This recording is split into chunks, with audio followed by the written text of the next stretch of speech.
Welcome to the 100-Yard Dash Football Podcast presented by the Chiefs Focus Network, where you talks about the NFL from end zone to end zone and all 100 yards in between. Without further ado, here's you.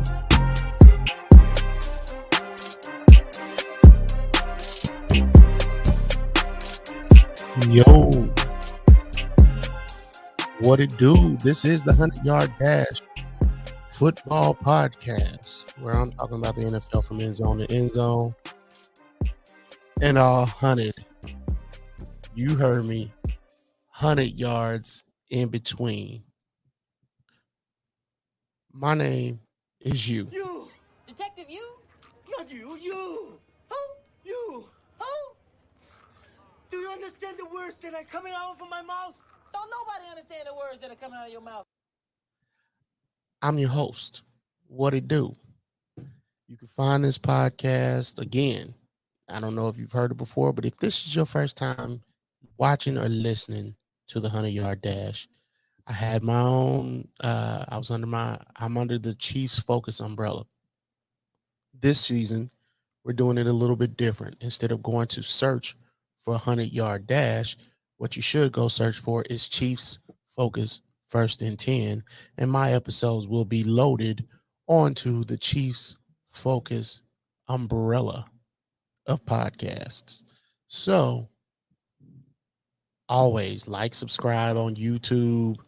If you see me out on them TikTok, Facebook Reels, whatever it is, YouTube Reels, Facebook, whatever they call it, hit the like button, whatever it happens to be. I do this thing once a week, normally on Wednesdays. Again, sometimes I do it earlier, sometimes I do it later. This one is later. Almost wasn't going to do it at all, but I made these graphics and it'd be a shame for me to just let them go to waste. So I decided I'm just going to go ahead and get an episode done. It might not be an hour this time, but normally episodes are about an hour. Like I said, I do this once a week, normally Wednesdays, sometimes earlier, sometimes later. If you set up notifications, you can know when I'm on. You can join me, interact with me. StreamYard stream, the Chiefs Focus Twitch stream as well, Chiefs Focus YouTube page, as well as my own YouTube page. Like, subscribe, all that as well. So let's get into it. So the rundown of the show, like I always do, news, recap, and close. But the thing about it here is, there ain't much news going on right now. Not that I want to do to let you all in on. So we gonna keep it moving. So here's a concept of week 3 for me. The recap. I think we tend to let the hype of the early season carry us away a little bit. And I'm a victim of that.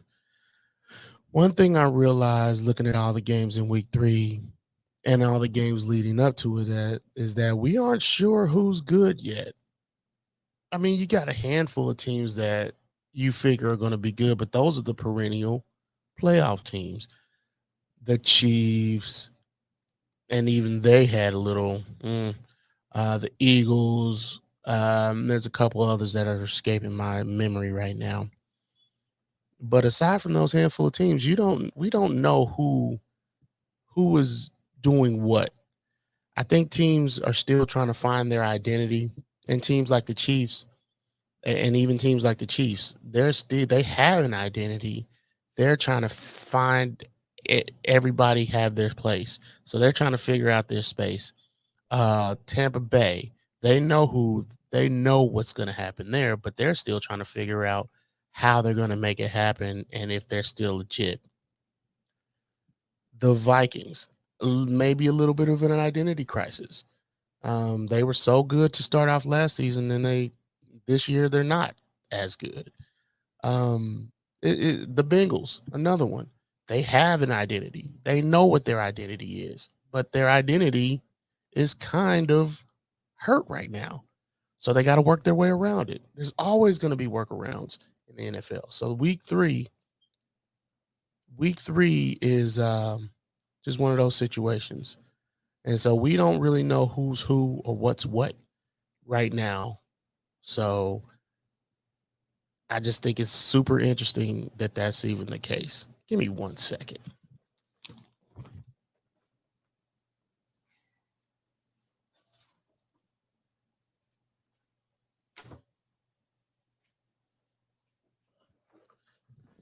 All right, I'm back. Yeah. All right, let's get on in there. This is going to be one of those, it's not going to be a quick show, but it's going to be a little bit more fast-paced than you're used to me going. So last Thursday, the Giants and San Francisco had a meeting, and the Giants did not come out as victors. The Giants scored 13. The 49ers scored 30.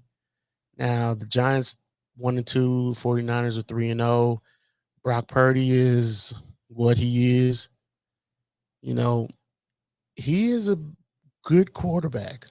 Anybody who's thinking it's the year one thing, it's not. It's not. Brock Purdy is good. And then you pair him with Kyle Shanahan, he's good. Now, I've heard that the 49ers fan base is ready for a Super Bowl, another Super Bowl. I get it completely, but I know the 49ers announced that John Lynch and Kyle Shanahan have a new multi-year contract extension per Ian Rappaport. So you might be frustrated with the 49er faithful might be frustrated with John Lynch and Kyle Shanahan, but they ain't going nowhere no time soon.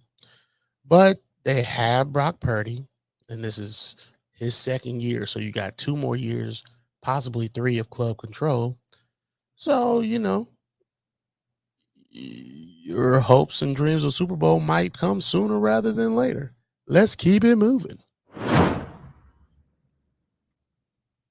The Detroit Lions get off of losing that one game and beat the Atlanta Falcons 20-6 at home. The Falcons fall to 2-1, while the Lions are the same, 2-1. Sam Laporta, I thought it was a stupid idea to trade TJ Hockenson. I was a huge fan of Hockenson coming out. If you know me, you know I evaluate safeties and tight ends a lot out of college because I think those are 2 underrated positions that you could, if you get playmakers there, they will set you up. They will set the young team up for success further in the future. But they're underrated. But they ended up picking up another tight end, which I didn't understand why they would do, but it's working out for them. Laporta got his first TD. The Lions had 7 sacks on Desmond Ridder. Jack Campbell gets his first sack. Hutchinson had 2 sacks and a forced fumble. They were doing the thing.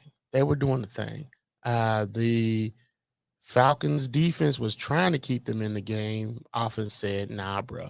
Nah, we out this one. We going to sit this one out. Jesse Bates had that 1 interception. Now, let's get to the Falcons offense. Bro, Kyle Pitts. Look at me. Kyle Pitts, if you're being held against your will, blink twice, bro, because this don't make no sense. Let that man go. You ain't going to use him. The coach, Arthur Smith, is not going to use Kyle Pitts the way he was supposed to be used.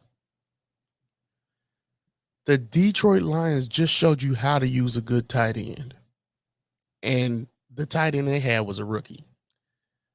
Kyle Pitts was named, he wasn't named the freak. He was the unicorn coming out of college. But here we are, not being used, coming off 2 years ago, had a 1,000-yard season. Last year, he was injured. This year, he's just not being used. This is ridiculous. Come on now. Let's go to the Buffalo Bills whooping up on the Commanders. Takes them both to 2-2. The Bills lost last game, and then they came back and got off of that losing pine pony and got back on the right bandwagon. And yeah, it was always going to be like this. I mean, the linebacker even retired. Christian Kirksey retires, but Sam Howell, the Bills defense, forces Sam Howell to throw 4 interceptions, and he was also sacked 9 times. The Bills basically put the Commanders in their place. That's all that was. They put the Commanders in their place. That's it. There ain't much to see here. The Bills put the Commanders in their place. While the Commanders look like the snarky underdog, Bills is like, nah, we better than you, and we're going to show it. That's it for that. Keep it moving.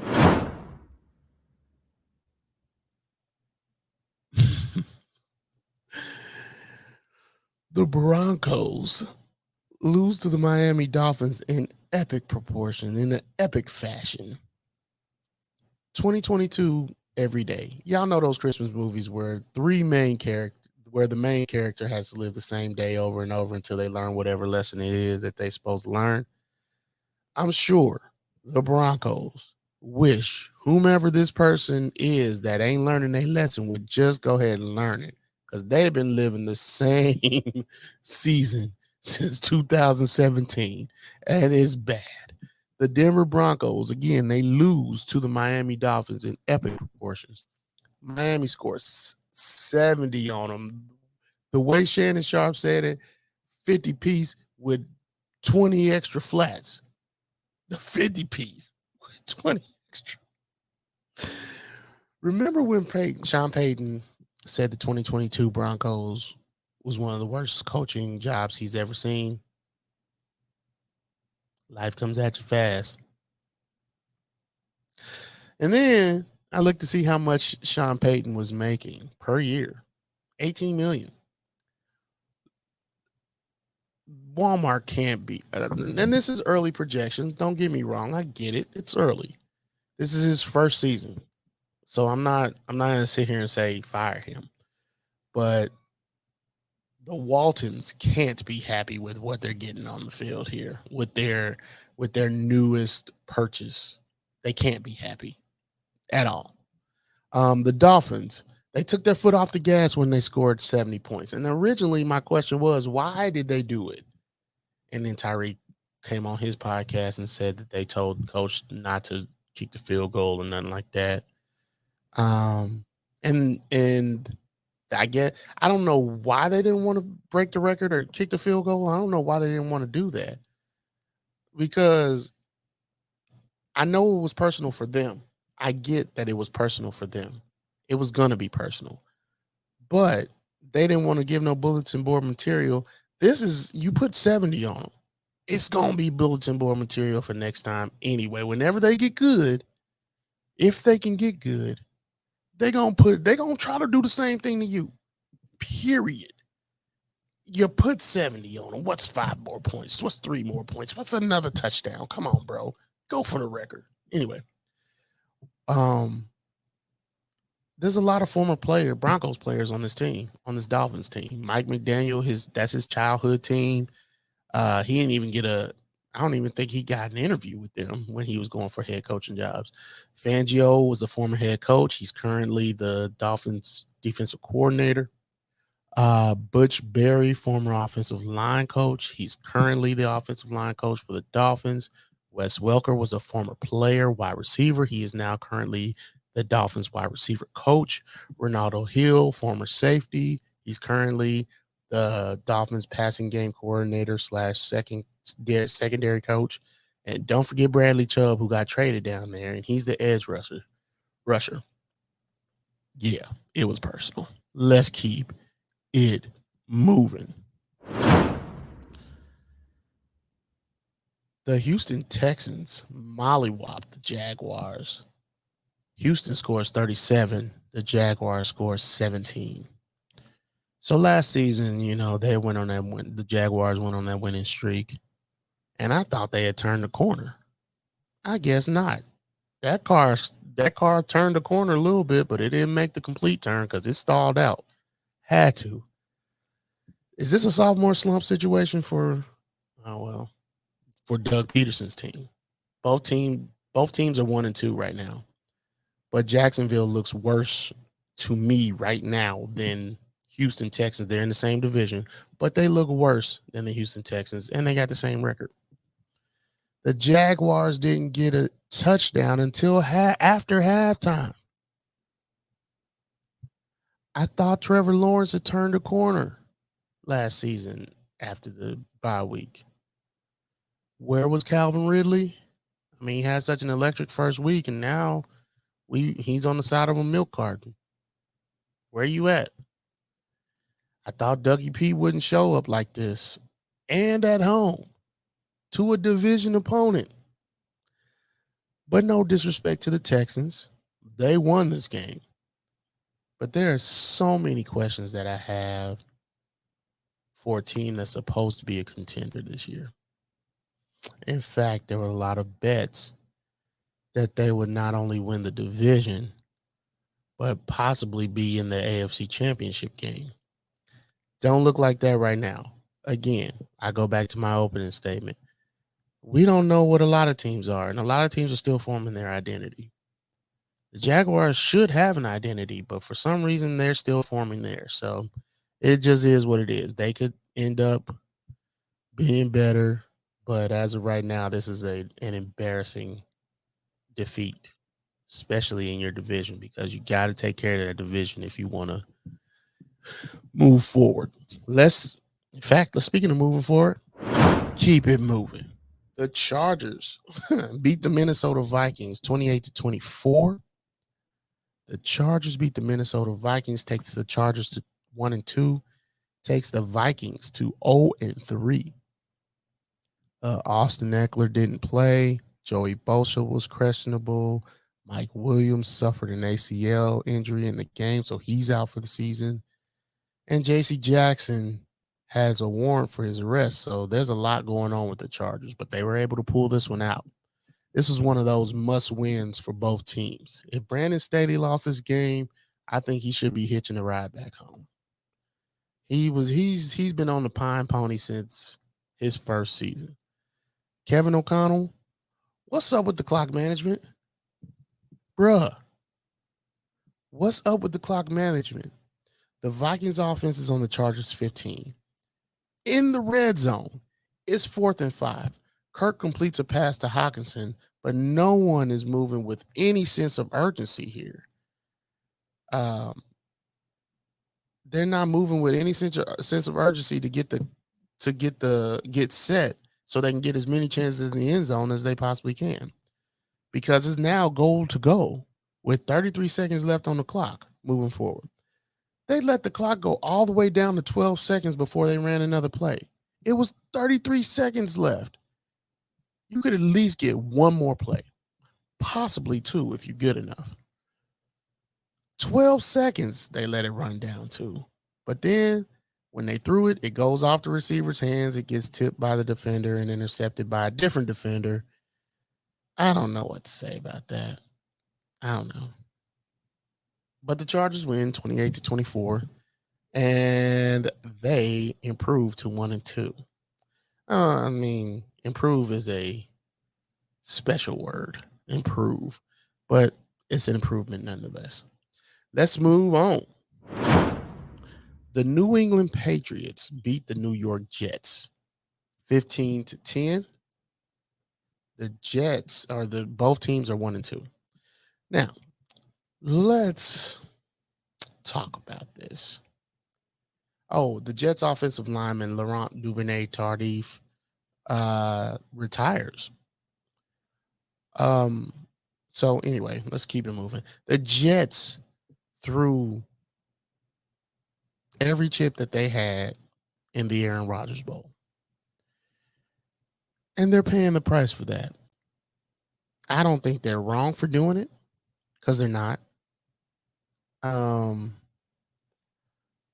Yeah, I don't think they're wrong for doing it. But this could have went two ways, and it decided to go the second way. I'm not saying this was always going to happen, but there was always a chance of this happening. Zach Wilson, no.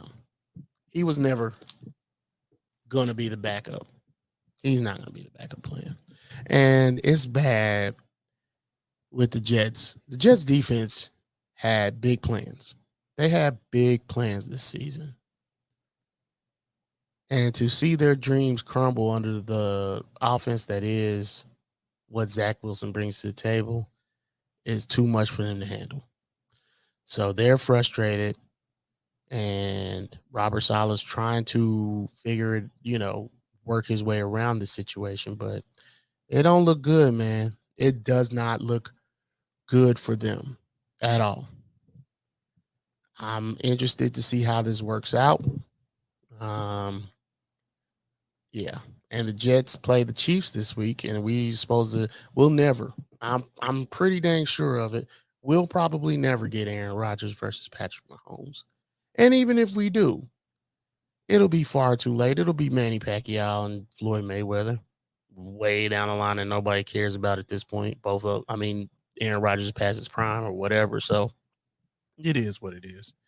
So again, Patriots, Jets, they both are 1-2 for the season. Let's keep it moving. The New Orleans Saints lose to the Green Bay Packers. 17, or Green Bay Packers score 18, Saints score 17. So the Saints blew a 17-point lead, 17-0 in the fourth quarter. 17-0 in the fourth quarter. The Packers played a clown show most of this game on Sunday. Jordan Love was throwing into triple coverage. I think he was looking for quadruple coverage, but they wouldn't give it to him. But somewhere in the middle of the third quarter, I guess the Packers realized they could mount a comeback. And then they just went to work. And Love was the exact opposite of the guy he was in the first quarter.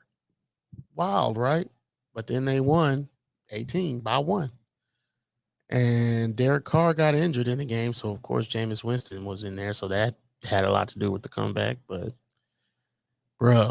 yeah. Green Bay Packers win 18-17, takes both teams to 2-1. Let's move on to the Tennessee Titans and the Cleveland Browns. The Browns blow the doors off of the Tennessee Titans, 27-3. The Browns are 2-1. The Titans are 1-2. So Cleveland defense walks the Titans like a dog for the change. Cleveland Browns are the dogs, but Titans got walked. Total domination for the Browns defense. Final score 27-3. Myles Garrett got 3.5 sacks. And Nick Chubb getting hurt last week, I thought that could send a shock through the Browns system. But Myles Garrett said, "Don't worry, I got you." And he led the charge on the Titans. So the Titans, they're one of the most up and down teams I've ever seen. Like, they could blow the doors off of somebody and then lose in the very next week in embarrassing fashion. It's very odd how up and down the Titans are. I can't call it. I can't call it. But we're going to keep it moving in the interest of time. The Carolina Panthers lose to the Seattle Seahawks at the Seahawks house. So the Seahawks score 37. The Panthers score 27. Takes the Seahawks to 2-1. Takes the Panthers to 0-3. Bryce Young was out. Andy Dalton was in. And I haven't been a believer in Andy Dalton since he left the Bengals. I just haven't. I think he was signed with the Cowboys for a little bit. I just haven't been a fan of his since he left, since he was the Red Rifle in Cincinnati. It was all field goals until like 6 minutes left in the second quarter. Boring game. Then Andy Dalton hits DJ Chark for the first touchdown. Then it goes to a bunch of field goals again. Touchdowns really didn't start happening again until the fourth quarter. But anyway, the Panthers win. The Panthers lose by 10 Seahawks win 37-27. Um, I don't have anything specific about that one. It was the Seattle Seahawks. Their pass rush wasn't great during the first part of the season, but Carolina's offensive line just allowed them to just go in on Andy Dalton. So hopefully for the Seahawks, this will be a better showing for the defensive line. And I know Tariq Woolen and I think Devon Witherspoon, I think they had some issues. They've been battling some issues with a little bit of injury. So we'll see what happens there. But yeah, the Carolina Panthers get murked. I mean, they tried their best though. But we're gonna keep it moving. The Indianapolis Colts, the Baltimore Ravens. The Indianapolis Colts beat the Baltimore Ravens 22-19. It takes both teams to 2-1. It's very interesting, this situation, because I don't know. I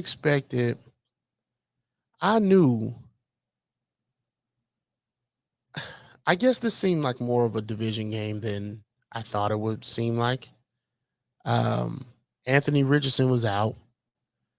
Ravens defense had a great amount of sacks. They had a safety. They held the Colts to 5 field goals, which they were 4-5 for, and 4 out of 5 was over 50 yards. They held the Colts to 5 field goals, and 4 out of 5 of those field goals were over 50 yards. Even crazier, Justin Tucker misses it. Misses a field goal. Mr. Automatic misses the game-winning 61-yard field goal. The Ravens offense fumbled a bunch. They send the game to overtime. Colts kicker wins it for them. So the end result is 22-19 Colts. And they both are now 2-1. 2-1. Weird game, I know. But, that's what we're working with. We keep it moving. The Chiefs whoop up on the Bears. Chiefs score 41. The Bears score 10. And the Chiefs whoop up on them in what we're going to call the Taylor Swift Bowl. Real quick, Mahomes passes for over 25,000 career passing yards. Quickest QB to get to that. Rashee Rice looks like he's good, and he's being trusted more by Mahomes. And the bad news Bears look like more bad news, and they get the beats put on them.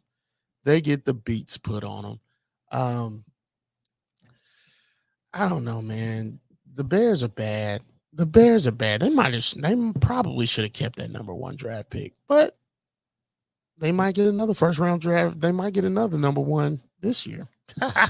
So the Bears are bad, and the Chiefs just kept them bad. And this is the Taylor Swift Bowl because Taylor Swift was there to see her alleged boyfriend, Travis Kelce. I don't know what the situation is. It's been on the news all over the place.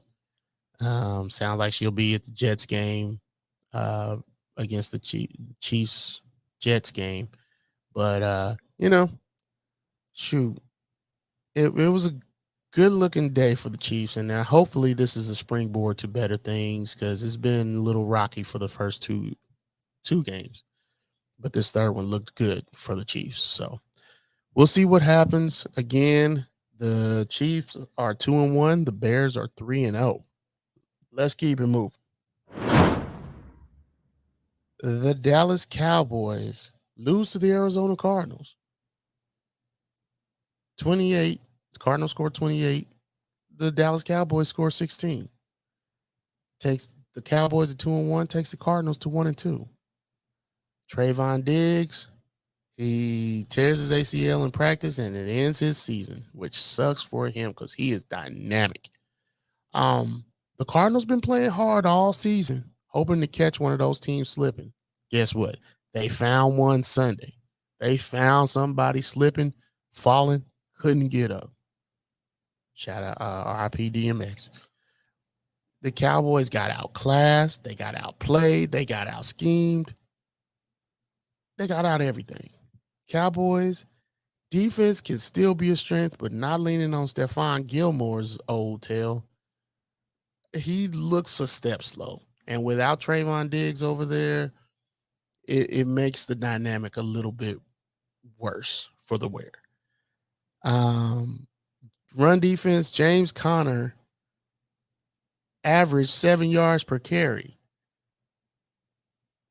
I mean, I know they'll get better because they'll figure it out. But the Arizona Cardinals ain't pulling no punches. They're actually trying to win, which I respect. I respect the crap out of that. So shout out to Joshua Dobbs, who just got there. He looked like he firmly had the reins of the Cardinals offense. And that's to be commended because he had just got there. So shout out to the Arizona Cardinals for getting their first win of the season. Let's keep it moving. Sunday night football. The Steelers versus the Raiders.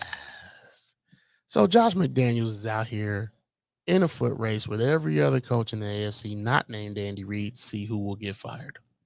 That's what it looks like to me.